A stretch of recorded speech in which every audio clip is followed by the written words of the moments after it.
Hello guys, welcome back to एजुगिरी। I hope all you are doing great. आज हम discuss करेंगे 8 अगस्त का न्यूज़पेपर। ठीक है ना, चलिए स्टार्ट करते हैं 1 अगस्त का जो न्यूज़पेपर है। एंड सिंस मैं रिकॉर्डेड लेक्चर्स आपके लिए कर रही हूँ, अगर कोई भी आपको डाउट है तो आप कमेंट कर सकते हैं, ठीक है ना। या फिर आने वाले संडे को या फिर उससे नेक्स्ट संडे को मैं एक डाउट सेशन रख लूँगी, जिसमें आपके सारे डाउट्स जो होंगे वो एक एक पिक कर कर मैं रिजॉल्व कर दूंगी, राइट। तो वो आप कर सकते हैं, कमेंट्स में मेंशन करते रहिए जो भी डाउट्स हैं। चलिए स्टार्ट करते हैं। SC to appoint all women panel to oversee relief in Manipur. ठीक है ना। तो मणिपुर के अंदर जो रिलीफ मतलब मणिपुर के अंदर राइट्स हुए हैं, अभी भी चल रहे हैं। अभी भी हम न्यूज़ में पढ़ रहे हैं कि कुछ ना कुछ थोड़ा बहुत हो रहा है वहाँ पे, बहुत ज़्यादा भी हो रहा है। तो राइट्स की वजह से जो दो कम्युनिटीज़ के बीच में राइट्स हो गए हैं, उनकी वजह से बहुत सारी वुमेन के साथ भी बहुत कुछ हुआ है। तो उनको चलते हुए ऑल वुमेन पैनल बनाया गया है, ठीक है ना। अब यहाँ पे chief justice of India D.Y. Chandrachud on Monday announced in open court that the supreme court would appoint an all women committee of 3 former High Court judges headed by Justice Geeta Mittal, former Chief Justice of Jammu and Kashmir High Court, to provide a healing touch in violence on Manipur। ठीक है, तो यहाँ पे हम क्या लिखेंगे? Supreme court appoints, yes we are going to write it. Supreme court appoints लिखे। Supreme court, एक मिनट में पेन थोड़ा सा कर लूँ। Supreme court appoints, supreme court appoints, supreme court appoints all women committee of 3 former High Court judges to provide healing touch to Manipur. ठीक है ना। मणिपुर में क्या हुए? राइट्स हुए। कौन सी दो कम्युनिटीज के बीच में? कुकी-चिन और मेती कम्युनिटी के बीच में। नाउ सबसे पहला पॉइंट, हेडेड बाय। यहाँ से क्वेश्चन क्या निकलेगा? कौन हेड है इस कमिटी का? Headed by justice, headed by retired. यहाँ पे रिटायर्ड नहीं लिखा हुआ, हेडेड फॉर्मर मेरे ख्याल से रिटायर्ड ही होनी चाहिए, बट फिर भी हम लिखेंगे headed by justice Geeta Mittal. ठीक है, जस्टिस गीता मित्तल। उसके बाद this will be broad based committee which will be constituted to supervise, intervene and monitor relief and rehabilitation, restoration of home stage, religious places of worship, better relief work. तो ये सब कुछ देखेंगे, सिर्फ वुमेन रिलेटेड काम ही नहीं देखेंगे। ये क्या करेगी कमिटी? क्या करेगी? Committee will supervise, intervene and monitor relief and rehabilitation। ठीक है ना, तो ये करेगी। अब यहाँ पे हमें याद रखना है कि ये जो कमिटी है ये किसने बनाया है? ये कमिटी सुप्रीम कोर्ट ने बनाया है, ठीक है ना। जस्टिस गीता मित्तल इनकी हेड है और ये सुपरवाइज, इंटरवीन, मॉनिटर करेंगे रिलीफ एंड रिहैबिलिटेशन। कहाँ पर? मणिपुर में। ठीक है, उसके बाद जो नेक्स्ट है, he said the court intended to appoint the retired Maharashtra cadre IPS officer Datta Datre Padsalgikar, who had served in the NIA, that is National Investigation Agency, जो टेररिज्म को लेकर के जो केसेस होते हैं वो देखते हैं, ठीक है, उसमें ये रहे हैं।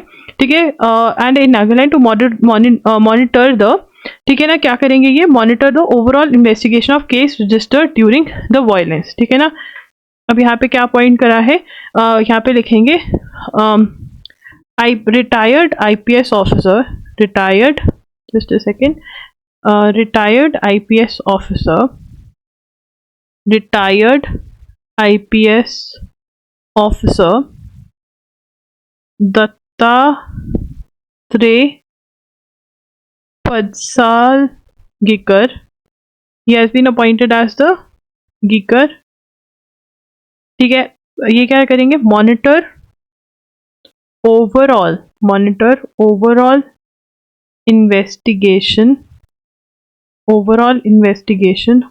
Of cases registered during violence.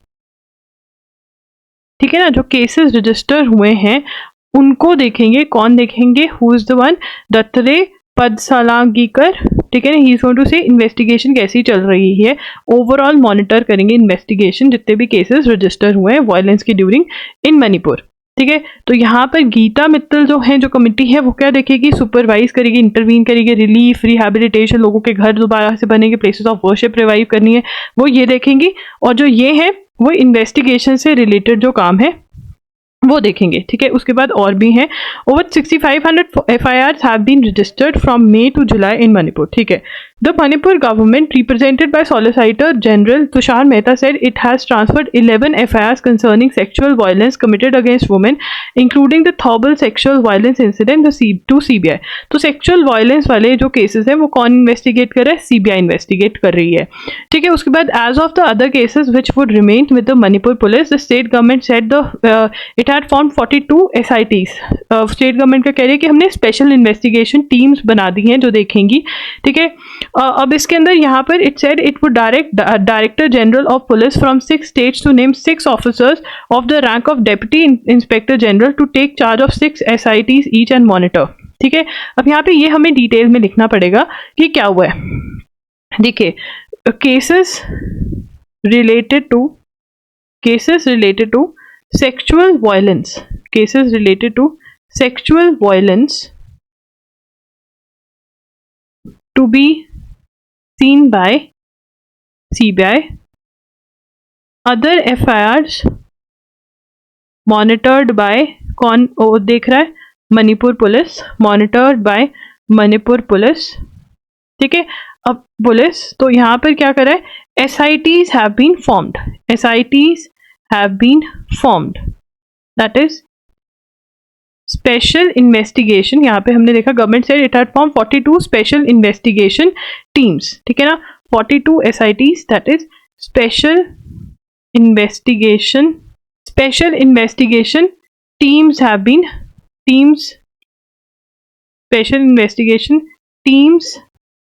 been formed, ठीक है ना।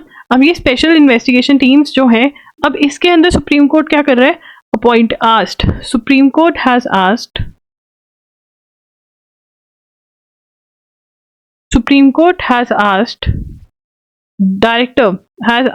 Directors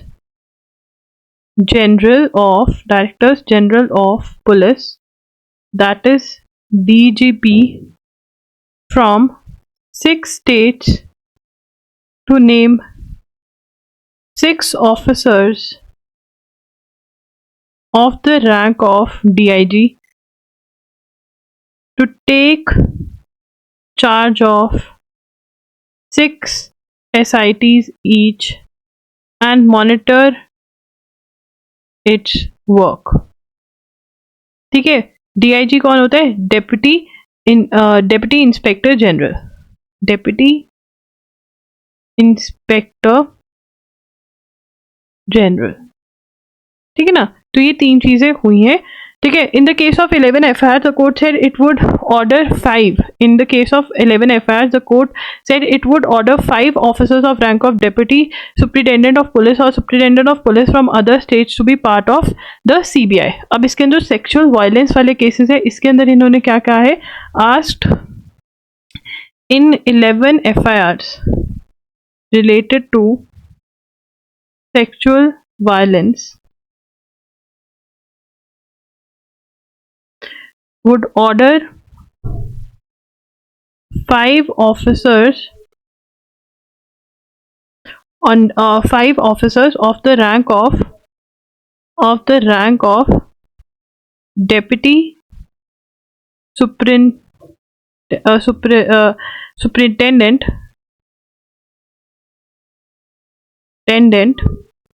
of police from other states to be made part of CBI। तो एक बार से इसको देख लेते हैं। एक तो कमेटी बनाई गई है जो कि सब कुछ देख रही है, रिहैबिलिटेशन देख रही है, ठीक है, ये सब कुछ देख रही है। एक बनाए गए हैं जिसके अंदर जो IPS ऑफिसर हैं दत्तात्रेय पाल सालगीकर, वो जो है वो ओवरऑल इन्वेस्टिगेशन देखेंगे। फिर स्टेट्स को कहा गया है कि आप ऑफिसर्स दीजिए, ठीक है। फिर क्या है, 2 टाइप के केसेस हैं जिसमें सेक्सुअल वायलेंस हुआ है, दूसरे टाइप के केसेस हैं जिसमें नहीं हुआ है बट वैसे वायलेंस हुआ है। तो सेक्सुअल वायलेंस वाले जो केसेस हैं वो CBI देख रही है, और जो दूसरे केसेस हैं उसके लिए SITs बनाई गई हैं, ठीक है। SITs के लिए भी उन्होंने सुप्रीम कोर्ट ने कह दिया कि आप ऑफिसर्स DIGs जो हैं वो देखेंगे, दूसरी स्टेट्स के DIGs देखेंगे, और यहाँ पे जो है सुप्रिटेंडेंट ऑफिसर्स, ठीक है, फ्रॉम अदर स्टेट्स वो देखेंगे, CBI की मतलब ओवरलुक करेंगे चीज़ें। तो that is what the supreme court has said. ये हमें पता होना चाहिए because Manipur very important case. उसके बाद चलेंगे आगे। As Rajya Sabha passes Delhi services, क्या हुआ है, Rajya Sabha passes Delhi services bill, Shah sharpens attack on Kejriwal. तो यहाँ पे दिल्ली सर्विसेज वाला बिल कौन सा है कि जो दिल्ली के ऑफिसर्स हैं, जो गवर्नमेंट ऑफिशियल्स दिल्ली के लिए काम कर रहे हैं, उनकी ट्रांसफर, प्रमोशन, कौन कहाँ पर काम करेगा, क्या काम करेगा, ये कौन देखेगा, ठीक है, सर्विसेज जिसको बोलते हैं वो। देखिए यहाँ पर हम बहुत बार बात कर चुके हैं कि इसके ऊपर फाइट थी, तो सुप्रीम कोर्ट गए, स्टेट गवर्नमेंट दिल्ली भी गया और उधर से सेंट्रल गवर्नमेंट गया, ठीक है ना। तो सुप्रीम कोर्ट ने कहा जो सर्विसेज है वो किसके अंडर आएगा, सर्विसेज जो है वो दिल्ली गवर्नमेंट देखेगी, ठीक है ना, दिल्ली गवर्नमेंट के अंडर आएगा, ठीक है। फिर उसके बाद क्या हुआ, ये लोग ऑर्डिनेंस ले आए। ये क्या लेकर आए, ऑर्डिनेंस, ठीक है। तो यहाँ पर ऑर्डिनेंस ले आए। अब ऑर्डिनेंस के अंदर उन्होंने एक ग्रुप बना दिया जिसके अंदर CM है, 2 ऑफिसर्स हैं कि ये डिसीजन लेंगे सर्विसेज को लेकर। तो ये अब दोबारा से सुप्रीम कोर्ट में चैलेंज हो रखा है, बट क्योंकि ऑर्डिनेंस है, प्रेसिडेंट के थ्रू लेकर आए थे, टेम्परेरी है, परमानेंट करना है तो लॉ लेकर आना पड़ेगा। तो अब वो जो है बिल जो है दिल्ली सर्विसेज का, वो कहाँ पर पास हो गया है, वो राज्यसभा में पास हो गया है, ठीक है, ये आप नोट कर लीजिए।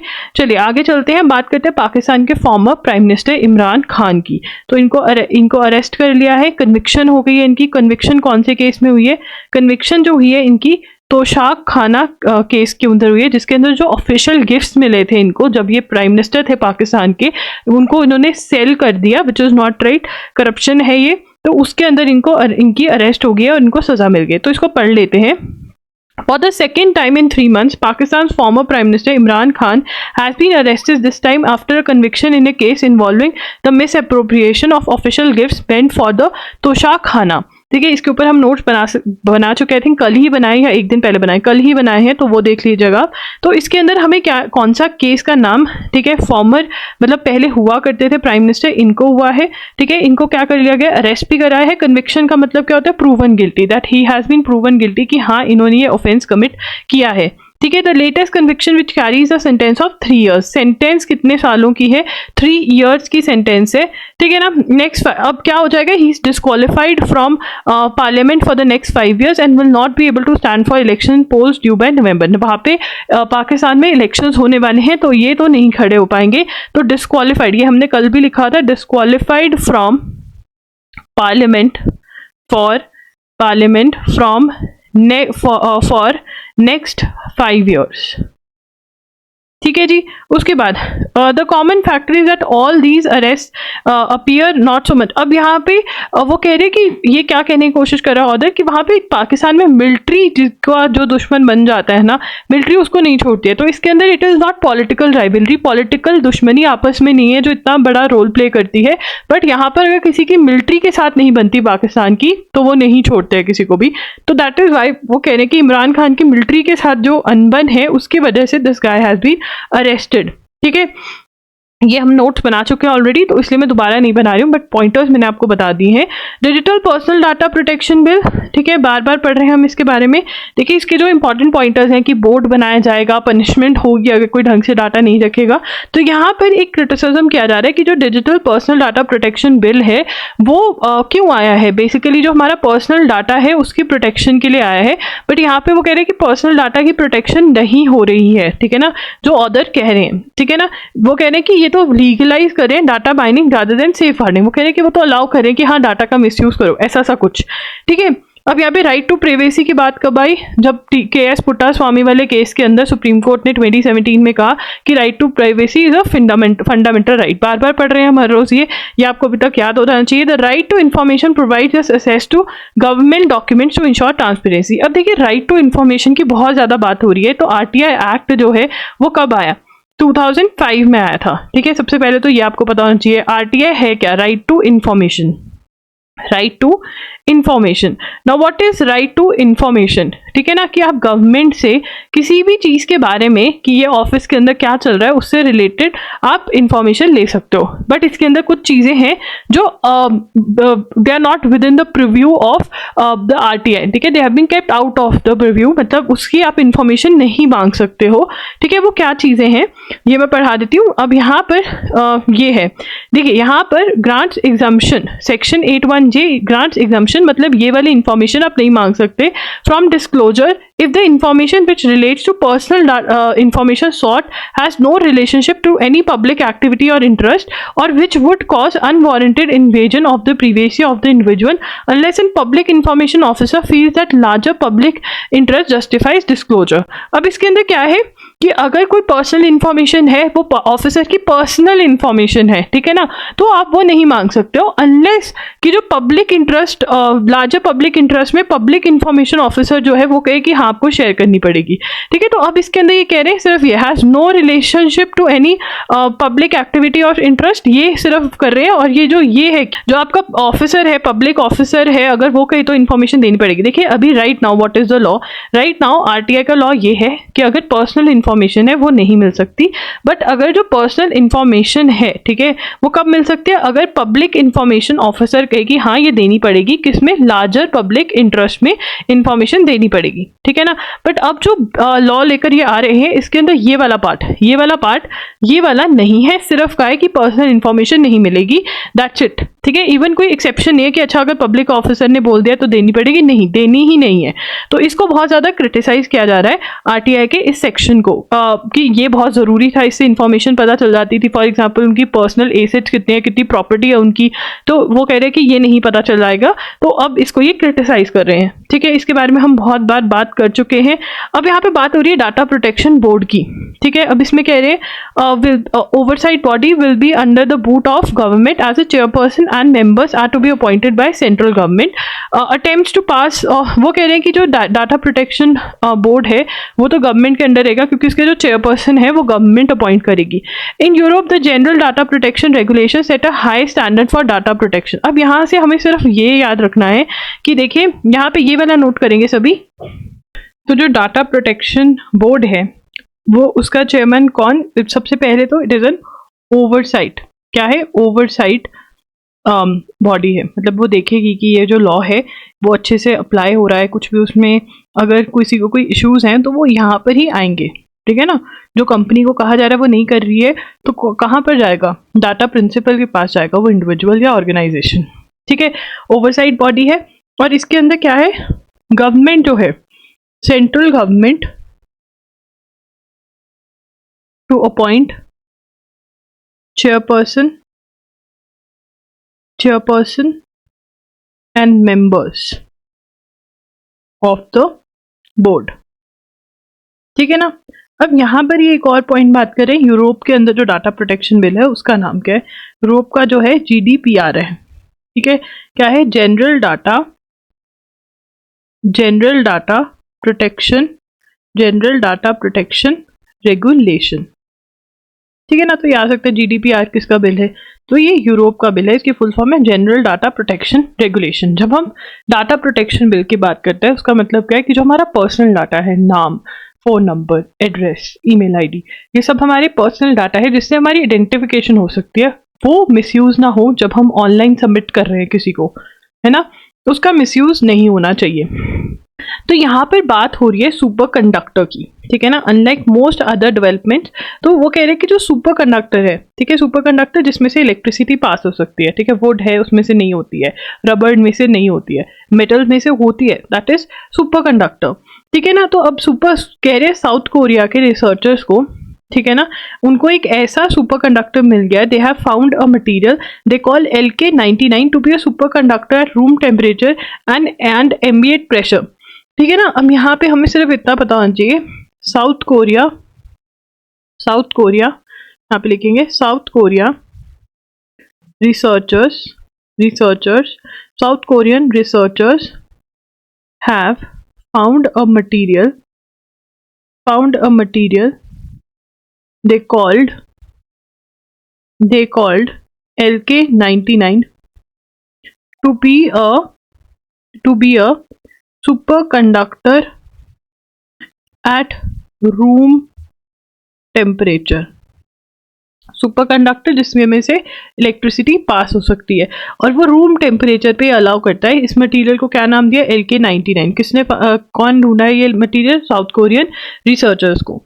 ठीक है ना, अब यहाँ पर वो कह रहे हैं कि ये पढ़ लेते हैं।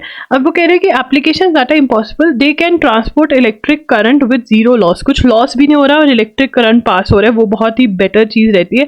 हमें इतनी डिटेल में जाने की जरूरत नहीं है। LK99 क्या है ये हमें पता होना चाहिए। तो LK99 एक सुपर कंडक्टर मटीरियल है जो साउथ कोरिया वालों ने बनाया है। ठीक है, दैट्स इट। चलिए आगे चलेंगे।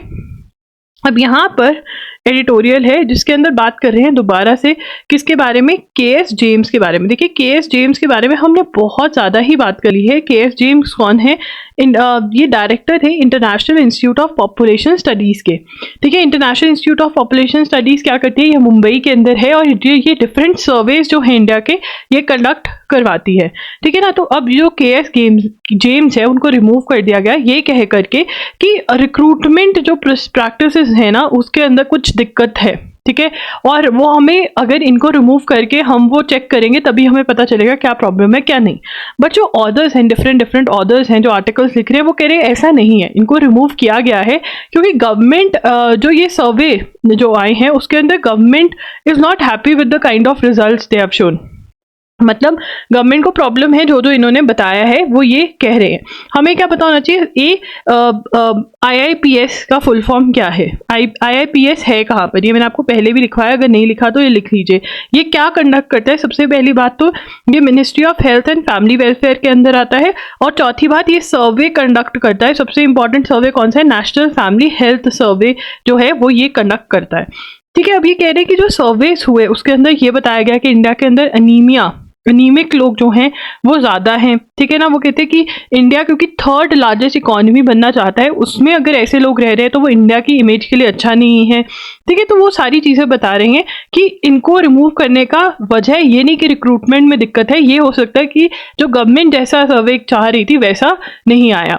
ठीक है, मतलब वैसा वो फिगर्स नहीं कर रहे थे, तो ये एलिगेशन ये गवर्नमेंट पे लगा रहे हैं। हमें पता होना चाहिए KS जेम्स कौन है, ठीक है, क्यों रिमूव किया, गवर्नमेंट क्या कह रही है, दूसरे क्या कह रहे हैं, वो वाला क्वेश्चन आना थोड़ा कम बहुत आता नहीं है, मोस्टली वही आता है जो गवर्नमेंट बोल रही है वहीं से क्वेश्चन आता है। ये सब एलिगेशंस है ऑन द गवर्नमेंट। ठीक है, चलिए आगे चलेंगे। उसके बाद आता है हमारा mines and minerals development regulation amendment bill. इसके बारे में भी हमने बहुत डिटेल के अंदर बात करी है, आज दोबारा से बात करेंगे और इसके नोट्स बनाएंगे। Mines and minerals development and regulation amendment bill 2023। ठीक है, इसके अंदर क्या है, in a bid to attract private investors. अब देखिए इंडिया के अंदर जो माइनिंग क्या होता है, जो मिनरल्स निकालने के लिए बड़ी बड़ी जगहें निकालने के लिए मेटल या कोई भी ऐसा जो मिनरल है उसको निकालते हैं, उसको माइनिंग कहते हैं। ठीक है, तो इसके अंदर अब क्या था कि स्टेट ओन्ड कंपनीज, जो स्टेट की कंपनीज हैं वो ही ये मेटल निकाल सकती थी, बट अब स्टेट कंपनीज को सारा निकालना पड़ जाए मिनरल्स तो डिफिकल्ट है, इसमें प्राइवेट कंपनीज भी आ पाएँ, तो ये अमेंडमेंट लेकर आए। तो पढ़ते हैं क्या है इसमें। On August 2 parliament pass the mines and minerals bill. अब ये हमें पता होना चाहिए, पार्लियामेंट पास्ड मतलब दोनों हाउसेस से पास हो चुका है। ठीक है, सेकेंड पॉइंट क्या है, Now, Mines and Minerals Development Regulation Amendment Bill 2023 in a bid to attract private sector investment in the exploration of critical and deep-seated minerals in the country. The bill put 6 minerals including lithium used in electric vehicle batteries and other energy storage solutions into a list of critical and strategic minerals. The exploration and mining of these 6 minerals previously classified as atomic minerals were restricted to government-owned entities. तो क्या था? ठीक है, क्या change लेकर आए हैं? 6 minerals ये हम पहले भी लिख चुके हैं, अगर आपने नहीं लिखा है तभी लिखें, नहीं तो पढ़ें. 6 minerals including lithium. 6 minerals including lithium. Lithium जो है वो ईवीज में यूज किया जाता है, मतलब इलेक्ट्रिक व्हीकल में लिथियम. ठीक है, and other energy source into a list of, ठीक है, 6 मिनरल्स इंक्लूडिंग लिथियम एडेड. ठीक है, attract private. The bill puts lithium, puts them into a critical and strategic minerals list. ठीक है, the exploration and mining of these minerals previously. ठीक है, अब इसमें क्या है? the exploration and mining of these 6 minerals classified as atomic minerals was restricted to government owned entities. समझ रहे हो, ये जो 6 मिनरल्स हैं, ठीक है, जिसके अंदर लिथियम इज 1 मिनरल, ये जो 6 मिनरल्स हैं ये पहले अटोमिक मिनरल्स थे. कौन से मिनरल्स थे? अटोमिक मिनरल्स थे. अटोमिक मिनरल्स जो होते हैं उनकी माइनिंग सिर्फ गवर्नमेंट ओन्ड कंपनीज एंटिटीज कर सकती हैं. बट अब ये 6 मिनरल्स जो हैं ये क्रिटिकल एंड स्ट्रैटेजिक मिनरल बन गए हैं. क्रिटिकल एंड स्ट्रैटेजिक मिनरल्स जो हैं वो प्राइवेट कंपनीज माइन कर सकती हैं. Private companies can mine. तो प्राइवेट कंपनीज जो होंगी वो इसकी माइनिंग कर सकती हैं. अब लिथियम के बारे में इतना बात क्यों कर रहे हैं? क्योंकि जम्मू एंड कश्मीर के अंदर हमें लिथियम के रिजर्व्स मिले हैं बहुत सारे, विच इज़ रियली गुड, क्योंकि हमने बहुत सारे इलेक्ट्रिक व्हीकल्स बनाने. अगर हमारे ही कंट्री के अंदर लिथियम अवेलेबल है, हमें किसी और कंट्री से वो बाय नहीं करना पड़ेगा, तो which is a very good thing for us. ठीक है, तो ये कौन सी उसमें अटोमिक मिनरल से हटाकर किसकी लिस्ट में डाल दिए? क्रिटिकल एंड स्ट्रैटेजिक मिनरल्स की लिस्ट में डाल दिए लिथियम. ठीक है, लिथियम जिसमें इंक्लूडेड है. 6 मिनरल्स को ऐसे 6 मिनरल्स के साथ ऐसा किया गया है. A variety of minerals beside those used in creating fuel are crucial to a country's manufacturing infrastructure and advancement. Moreover, the clean energy transitions of country, including India, seeking to meet their net zero emission goals, are contingent. अब ये वो कहने की जो lithium है वो बहुत ज़्यादा इंपॉर्टेंट है क्योंकि इलेक्ट्रिक व्हीकल में यूज होता है, तो it is very very good. Lithium को ये कह रहे हैं lithium which has also been called white gold. ठीक है, यहाँ पे लिखेंगे lithium which has been called white gold. ठीक है, अब इसके अंदर अदर इंक्लूडिंग, अदर कौन से? Other minerals which also been called by, and the availability of critical metals such as lithium which has also been called white gold, and other including cobalt, graphite and rare earth elements. These are crucial for the manufacture of semiconductors used in smart electronics, defense and aerospace equipment. तो वो कह रहे हैं कि graphite, cobalt जो है वो semiconductor में बहुत ज़्यादा काम आते हैं. ठीक है, the lack of availability of such minerals और the concentration of their extraction और processing in few geographical location leads to import dependency. वही कि अगर हमारे यहाँ से हम नहीं निकालेंगे तो हमें किसी और कंट्री से लेने पड़ेंगे. ठीक है, China also has by far the largest amount of reserves of REEs of any country in the world. That is, REE is the rare earth elements. ठीक है, यहाँ पे हम REE लिख देते हैं, REE rare earth metals. ठीक है ना.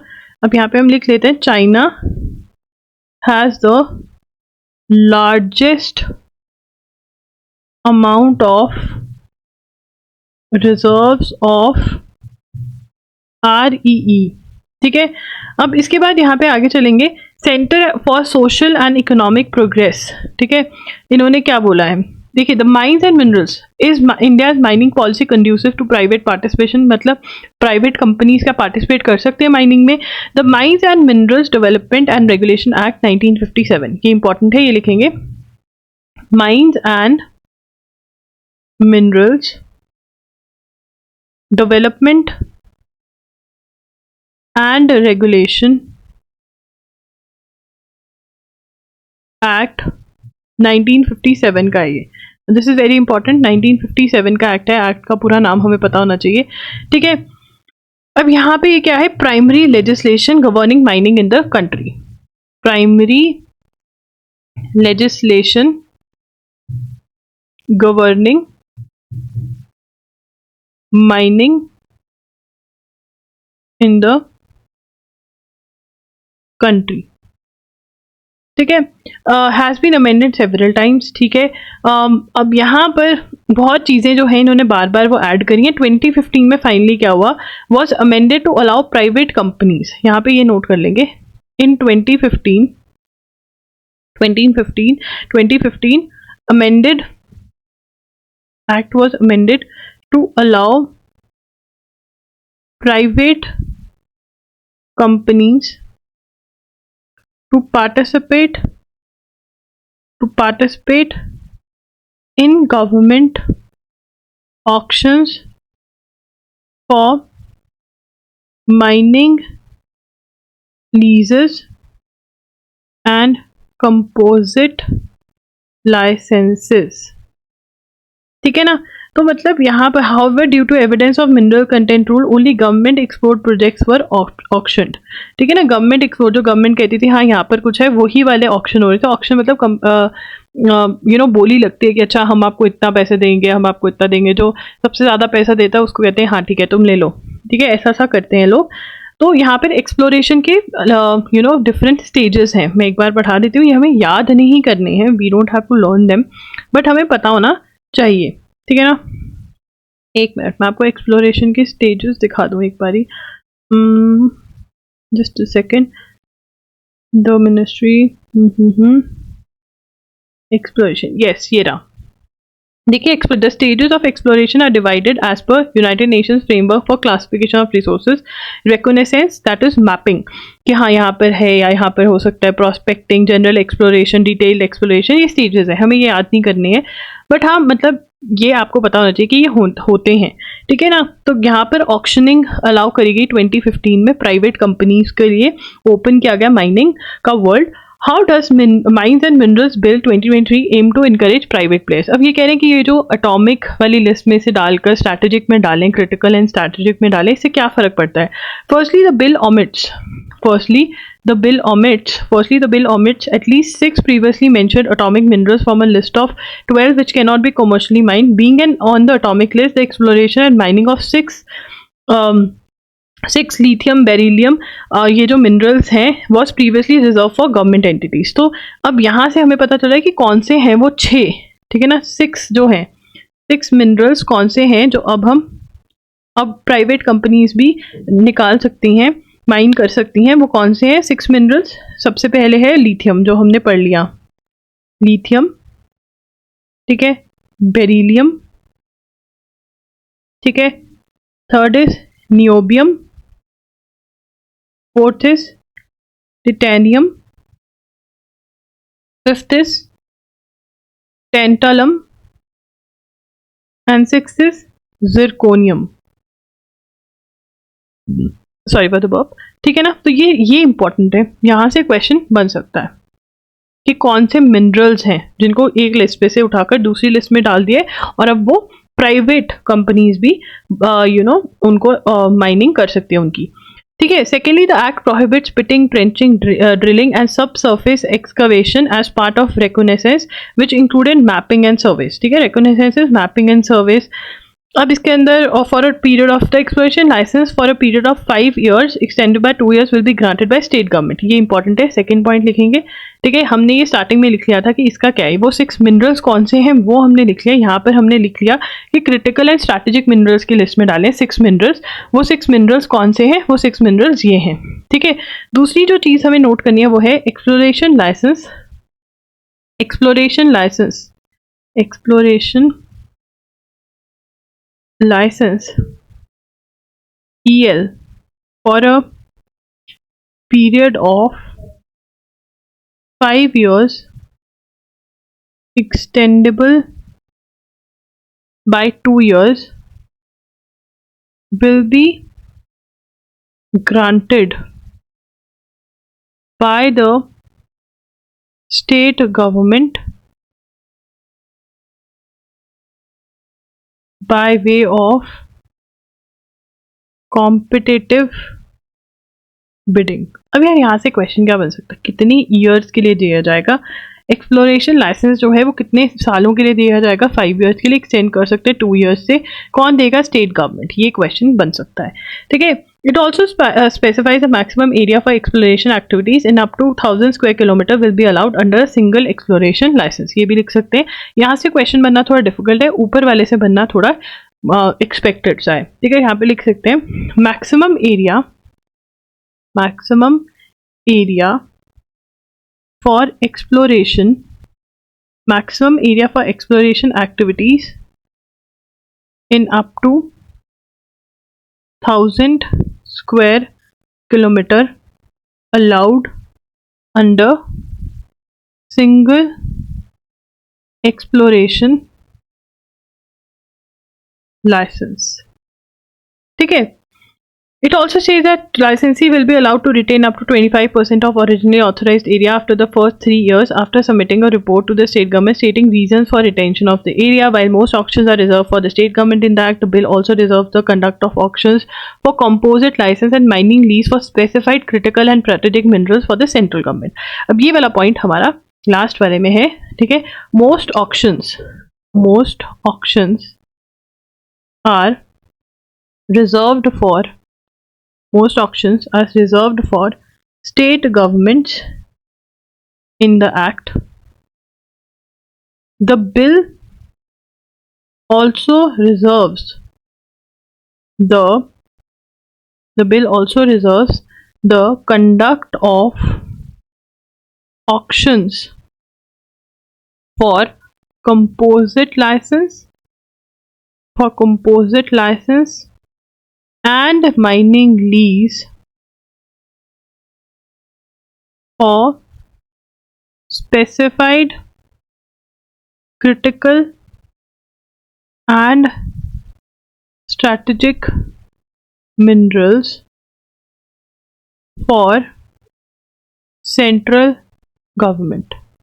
मतलब कुछ मिनरल्स की जो ऑक्शन है, जो स्पेसिफाइड स्ट्रैटेजिक मिनरल्स हैं कुछ, उनकी सेंट्रल गवर्नमेंट करेगी। वैसे जो ऑक्शन है वो कौन करेगी? स्टेट गवर्नमेंट जो है वो ऑक्शन करेगी, ठीक है। जो बोली लगाना जिसको कहते हैं, ठीक है। तो ये हमें पता होना चाहिए। बिल्किस बानो का केस, देखिए गुजरात के अंदर राइट्स हुए थे, ठीक है। गुजरात राइट्स के रिलेटेड ये केस है। तो जो गुजरात राइट्स हुए वहाँ पर इनका रेप किया गया, इनकी फैमिली के मेंबर्स मारे गए। अब जो लोग इसमें गुजरात के राइट्स हुए थे 2002 के अंदर, ठीक है। अब यहाँ पर क्या हुआ है, 11 men who were sentenced life imprisonment, उनको लाइफ इम्प्रिजनमेंट की सज़ा दी गई थी, बट वो उनको बाहर आने दिया गया है जेल से, ठीक है। तो इसके ऊपर जो है रिमिशन जो है, जिसको कहते हैं रिलीज ऑफ 11 कॉन्विक्ट्स, जो चैलेंज किया गया है गुजरात गवर्नमेंट की रिमिशन पॉलिसी। तो ये लिख लेते हैं, Gujarat government relied on remission policy of 1992 to approve the convicts applications for remission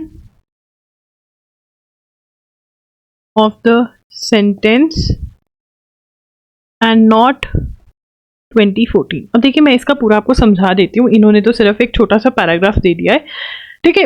अब यहाँ पे क्या है, बेसिकली ये इंसिडेंट, प्लेस ऑफ इंसिडेंस कहाँ पे है? प्लेस ऑफ इंसिडेंस है गुजरात, वहाँ पे राइट्स हुए, वहाँ पर ये काम हुआ गुजरात, ठीक है ना।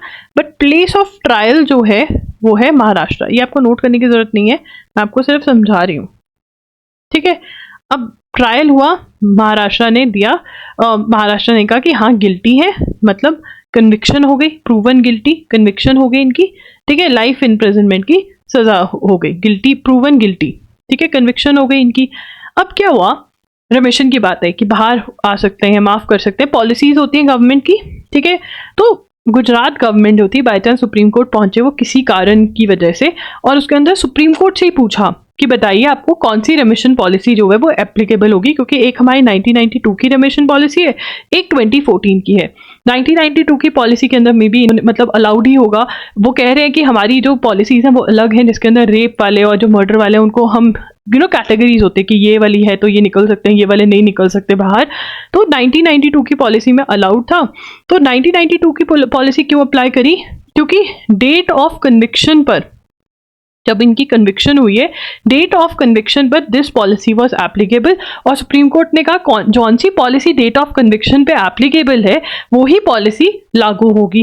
तो 1992 की पॉलिसी के तहत ये लोग बाहर आ गए, ठीक है। 2014 की पॉलिसी है बट डेट ऑफ कन्विक्शन पे 1992, कन्विक्शन मतलब जिस दिन कहा गया कि हाँ दीज पीपल आर गिल्टी, इन्होंने ये ऑफेंस कमिट किया है, तो इसलिए गुजरात गवर्नमेंट ने 1992 का पॉलिसी लगाया।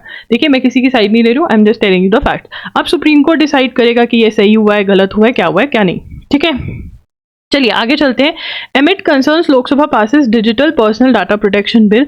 तो डिजिटल डाटा प्रोटेक्शन बिल जो है वो लोकसभा में पास हो गया है, ठीक है, ये हमें पता होना चाहिए। चलिए आगे चलेंगे। नेशनल रिसर्च फाउंडेशन बिल, ये हमने बहुत बार पढ़ लिया है, इसका नाम क्या है, अनुसंधान नेशनल रिसर्च फाउंडेशन बिल जो है वो लोकसभा में पास हो गया। इसके बारे में हम बहुत पढ़ चुके हैं। नेशनल रिसर्च फाउंडेशन जो है वो आ जाएगी, जो कि रिसर्च में बहुत ज़्यादा हेल्प करेगी, जो लिंक करेगी प्रोफेसर्स अकेडमिक्स को इंडस्ट्री के साथ, ठीक है। इंडस्ट्री बताएगी कि भैया क्या चाहिए, और वो अकेडमिशियंस जो है वैसे ही रिसर्च करेंगे। जैसे फॉर एग्जांपल ट्रेन एक्सीडेंट हुआ, ट्रेन रेलवे डिपार्टमेंट ने बोला कि हमें कुछ ऐसा आप सिस्टम दीजिए, सिग्नलिंग सिस्टम दीजिए जिसमें कुछ भी गलत जा ही नहीं सकता, इतना परफेक्ट हो वो। तो IIT खड़गपुर उस पर काम कर रहे हैं। तो ऐसी डिफरेंट फील्ड्स में नेशनल रिसर्च फाउंडेशन जो है वो करने की कोशिश करेगी, ठीक है। Rajya Sabha clears Delhi services bill backed by 131 MPs। तो दिल्ली, ये हमने अभी ऊपर ही पढ़ा है। अब यहाँ पे है फार्मेसी अमेंडमेंट बिल, ठीक है। तो यहाँ पर फार्मासिस्ट कौन होता है, जो हमें मेडिसिन देता है, ठीक है ना, वो होता है फार्मेसी अमेंडमेंट बिल 2023। तो इसके अंदर हमें सिर्फ एक चीज जो है, रजिस्ट्रेशन अंडर, ये लिख लीजिए, रजिस्ट्रेशन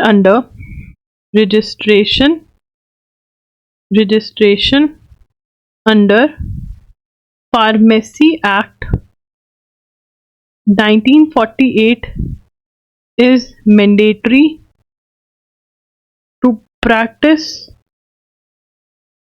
pharmacy in India, ठीक है ना। बस अब इसमें चेंजेस क्या लिखे हैं, insertion of section 32C which provides a special provision relating to persons. ये जम्मू एंड कश्मीर वगैरह से रिलेटेड है, ये हमको नहीं पता होना चाहिए, ये वाला चीज़ हमें बस पता होना चाहिए। इवन अमेंडमेंट आई, ये भी चाहे आप मत नोट करो, बट हाँ फार्मेसी एक्ट है जिसके अंदर प्रैक्टिस करना है अगर फार्मेसी इन इंडिया के अंदर, तो उसका it is important to registration is mandatory. बस ये पहले से ही है पर न्यूज़पेपर में आ गया, तो this is what we need to know. अब कह रहे हैं international cheetah experts will be consulted by government because बहुत सारों की डेथ हो रही है।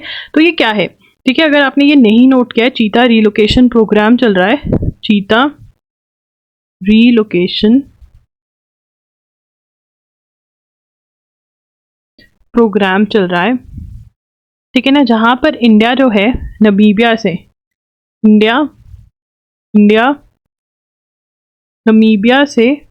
नमीबिया एंड साउथ अफ्रीका से क्या क्या ट्रांसलोकेटेड चीतास, ठीक है, टू कूनो नेशनल पार्क। ये कहाँ पे है, MP में। तो बहुत सारों की डेथ हो रही है, ठीक है ना। तो अब ये कह रहे कि हम एक्सपर्ट से कंसल्ट करेंगे, हमें पता होना चाहिए कहाँ से चीता लेकर आए हैं और कहाँ पर रखे हुए हैं, कहाँ से लेकर आए हैं और कहाँ पर रखे हुए हैं, और कूनो नेशनल पार्क कहाँ पर है, बस। अब ये बहुत इंपॉर्टेंट है, Malabar exercise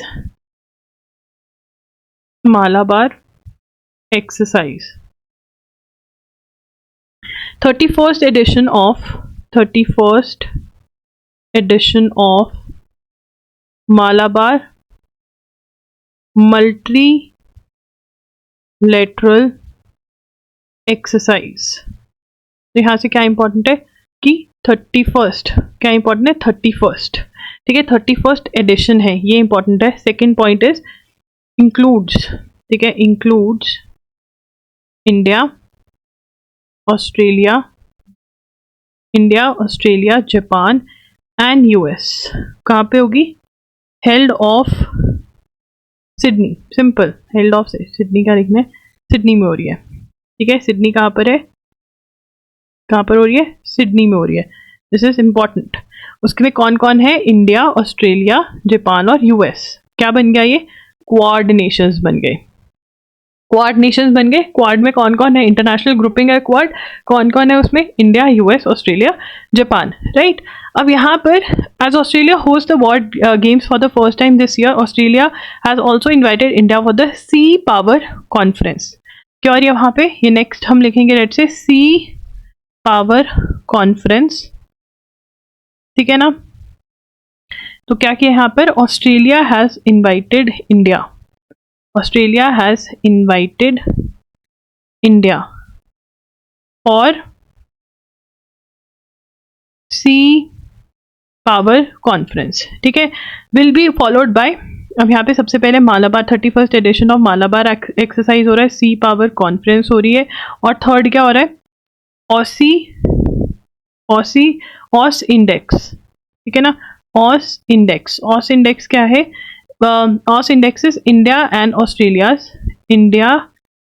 Australia bilateral navy exercise, navy की नेवल एक्सरसाइज, ठीक है जी। The past official have turn Malabar as a most complicated, ठीक है। अब ये हमें पता होना चाहिए ऑसी इंडेक्स क्या है, सी पावर कॉन्फ्रेंस कहाँ पर हो रही है, ठीक है, मालाबार एक्सरसाइज कहाँ पर हो रही है? सिडनी में हो रही है, ठीक है। और इसका कौन पार्ट है? क्वाड नेशंस पार्ट है, ठीक है। India made syrup found contaminated in Iraq alters WHO। तो one batch of cold out paracetamol and chlorpheniramine combination syrups used to treat symptoms of common cold and allergy manufactured by Fortis India for Dabby Pharma Private Limited has been reported to WHO as substandard or contaminated, ठीक है ना। ये हमें लिखना पड़ेगा, Iraq में ये हुआ है और पहले भी गमीबिया और ये सब में हो गया है, तो यहाँ पे हम लिखेंगे, ठीक है, कोल्ड आउट नहीं, ये हमें नहीं, syrup, cough syrup, India made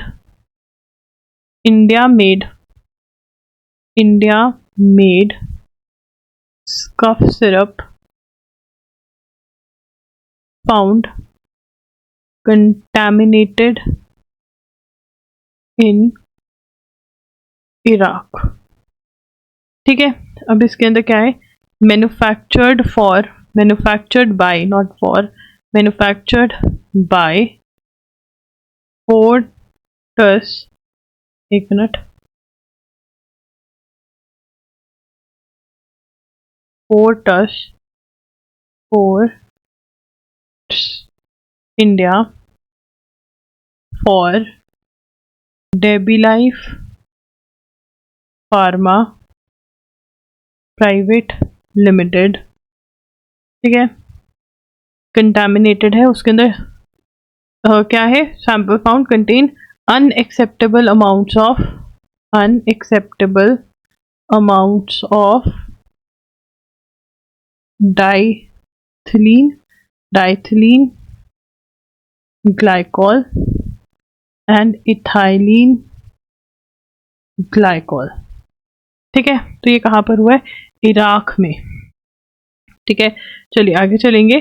France moves to ban far right party Civitas for antisemitism क्या होता है? डिस्क्रिमिनेशन अगेंस्ट जूस, ठीक है, डिस्क्रिमिनेशन। तो यहाँ पे France interior minister said he has ordered to dissolve Civitas, a far-right party of mostly ultra-traditional Catholics because of its anti-Semitism. तो ये लिखना पड़ेगा, France ordered to dissolve Civitas. Civitas क्या है? A far-right party of mostly ultra traditional Catholics because of anti-Semitism. Anti-Semitism क्या होता है? War against, discrimination against juice. फार right party मतलब जो एक पर्टिकुलर सोच के हो कि इस कम्युनिटी की तरफ झुकाव रखते हो, एक पर्टिकुलर कम्युनिटी. तो यहाँ पे जो प्रोटेस्टेंट्स और कैथोलिक्स होते हैं क्रिश्चियंस के अंदर, ये कैथोलिक्स थे, इनकी पार्टी थी. तो इसको डिसॉल्व कर दिया गया है फ्रांस में. ठीक है ना, फ्रांस में डिसॉल्व करा गया है सिफिटास को, जो राइट पार्टी थी कैथोलिक्स की. ठीक है, क्यों? क्योंकि वो anti Semitism, that is discrimination करते थे अगेंस्ट द जूस. ठीक है, अब इसके बाद है इकोवास. इकोवास is economic community of West African states establish in 1990. इन्होंने क्या किया? West African bloc ECOWAS said its leader would meet on Thursday on the crisis of Niger. Niger में क्या हुआ? What has happened in Niger? Niger में क्या हुआ है? नाइजर में कू हो गया है. ठीक है ना, ठीक है ना, कू हो गया है. कू मतलब forcefully overthrowing the government in power. ठीक है. Cambodia king appoints Hun Sen son as new PM. Cambodia के अंदर who is the new PM? Appointed Hun Sen son, who is the Hun Manet. Hun Manet becomes new PM of Cambodia. ठीक है ना. किसने appoint किया? King का नाम क्या है? King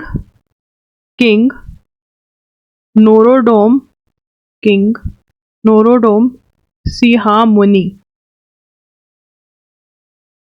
appointed the new PM.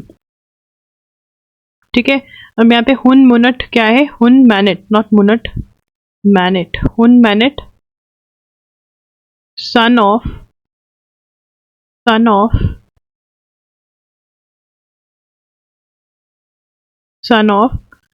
Hun Sen, longest serving leaders involved, one of.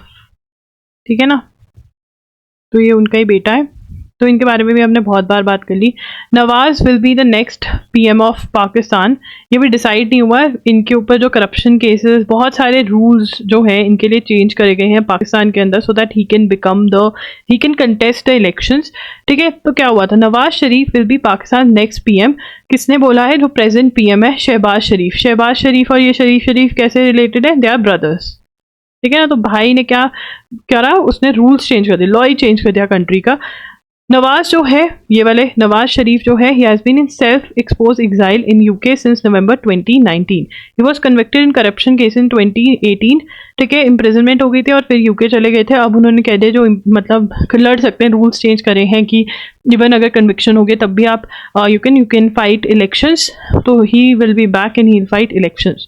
Thousands of US sailors, Marines reach Red Sea after Iran tensions. तो यहाँ पे क्या हुआ है? More than 3,000 US military personnel have arrived in Red Sea aboard two warships, part of beefed up response from Washington. ठीक है, beefed up मतलब बहुत ज़्यादा, to add strength, weight और power.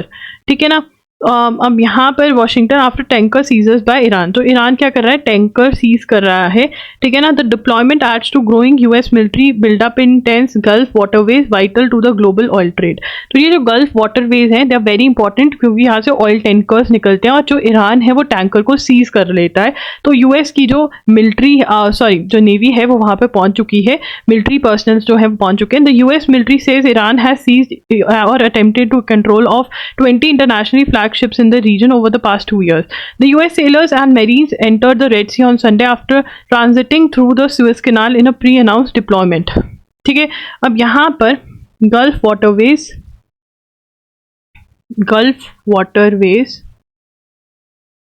are vital to global oil trade. ठीक है. अब यहाँ पे प्रॉब्लम क्या आ रही है? Problem, Iran seized oil tankers. When? By news. 3,000 US military personnel arrived in red sea. ठीक है, अब कौन प्रॉब्लम क्रिएट कर रहा है? ईरान। कौन प्रॉब्लम क्रिएट कर रहा है? ईरान। ठीक है, गल्फ वाटरवेज क्यों नोन है? For global oil trade. ठीक है, टैंकर्स निकलते हैं यहाँ से बड़े बड़े, उनको ये सीज करने की कोशिश करते हैं ईरान वाले। Daksha unmanned systems bags order from Indian army. ठीक है, तो ये SSI लिख लेंगे, Daksha unmanned systems bags order from Indian Army।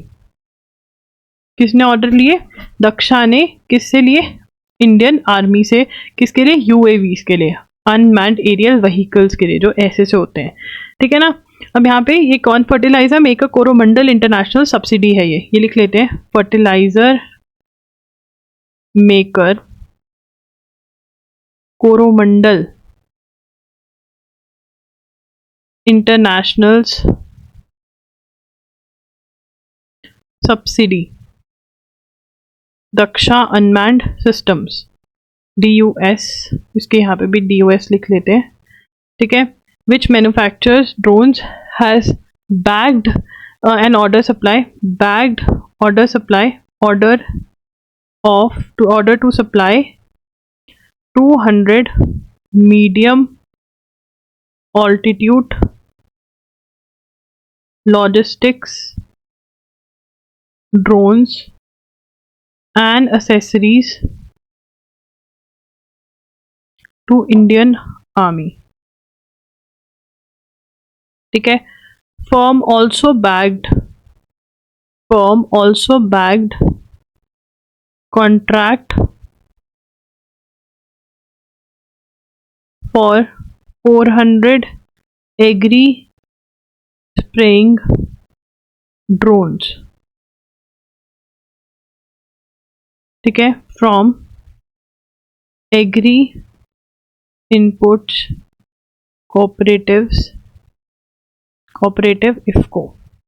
तो हमारे लिए ये भी देखिए क्वेश्चन जो बन सकता है वो यहाँ से बन सकता है कि इंडियन आर्मी में, ये वाला point, this point is very important.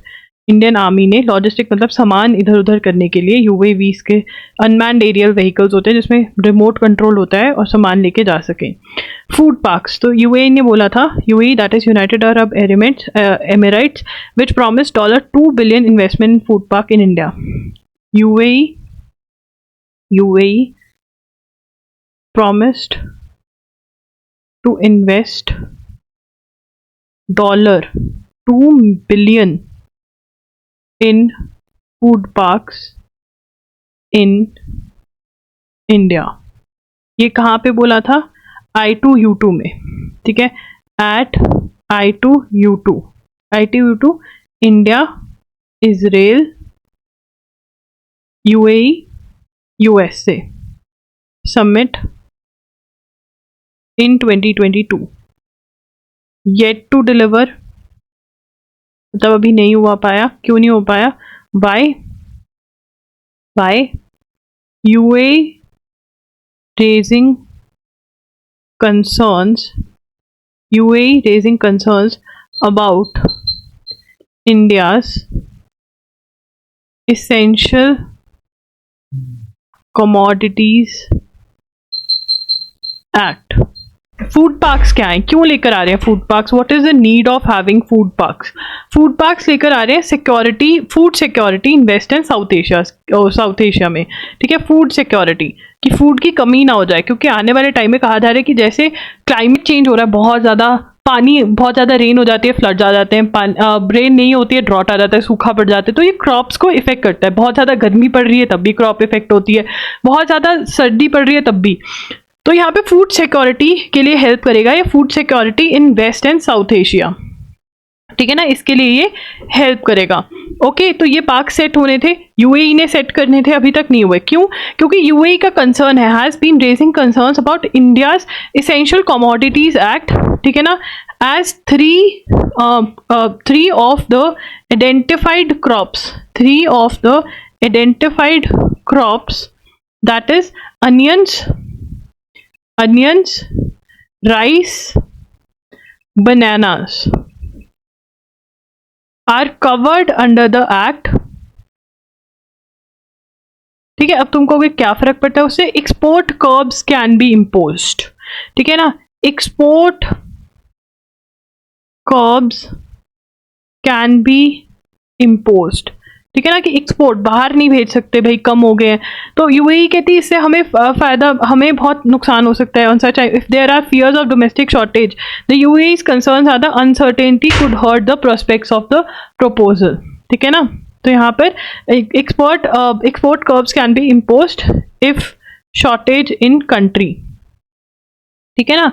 तो वो कहते हैं कि हमें हर्ट कर सकता है, हमारे बिजनेस प्रोस्पेक्ट्स को हर्ट कर सकता है। इंडिया कह रहे हैं कि हम इससे निकलने की कोशिश करेंगे, हम चीज़ें निकाल रहे हैं, तो ये प्रॉब्लम आ रही है फूड पार्क्स के अंदर, ठीक है ना। तो अब इसके अंदर नेक्स्ट जो है, हम ये हो गया है आज का एनालिसिस। कोई भी डाउट हो तो आप मेरे से पूछ सकते हो, ठीक है ना। ठीक है, तो you can ask and you can visit all the links I am going to place in the description box. You can go ahead and buy things. That's it. Signing off. Take care.